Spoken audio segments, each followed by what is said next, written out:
ఈరోజు రాష్ట్ర వ్యాప్తంగా వైఎస్ఆర్ కాంగ్రెస్ పార్టీ ఆవిర్భావ దినోత్సవాన్ని జరుపుకుంటా ఉంది. ఇప్పటికే 2011లో ప్రారంభించి 15 సంవత్సరాలు పూర్తి చేసుకుని ఈరోజు 16వ సంవత్సరంలోకి ప్రవేశిస్తా ఉంది. ఈ 15 సంవత్సరాలు కూడా అధికారం ఉండినా లేకపోయినా ప్రజల కోసం, ఈ రాష్ట్ర అభివృద్ధి కోసం వైఎస్ఆర్ కాంగ్రెస్ పార్టీ పాటుపడింది. మా నాయకుడు జగన్మోహన్ రెడ్డి గారి ఆధ్వర్యంలో. అదేవిధంగా రాబోయే రోజుల్లో కూడా మేము ప్రజల కోసం, ఈ రాష్ట్ర అభివృద్ధి కోసం శక్తివంచన లేకుండా జగన్మోహన్ రెడ్డి గారి ఆధ్వర్యంలో పనిచేస్తామని చెప్పి మీ అందరికీ కూడా తెలియజేస్తా ఉన్నా.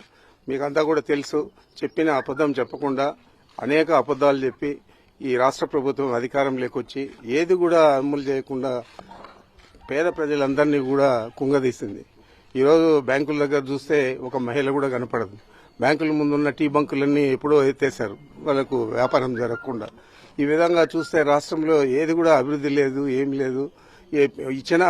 తెచ్చిన అప్పులు కానీ, కేంద్ర ప్రభుత్వం ఇచ్చిన డబ్బులు కానీ ఇవన్నీ కూడా కేవలం క్యాపిటల్ అమరావతిని అభివృద్ధి చేయాలని ఆలోచన చేస్తా ఉన్నారు తప్ప పోలవరం లేదు, సాగునీటి ప్రాజెక్టులు లేదు, చెప్పిన వాగ్దానాలు అమలు లేదు, ఏది కూడా లేదు. ఇంత దరిద్రమైన ప్రభుత్వం ఈ రాష్ట్రానికి రావడం చాలా దురదృష్టకరం.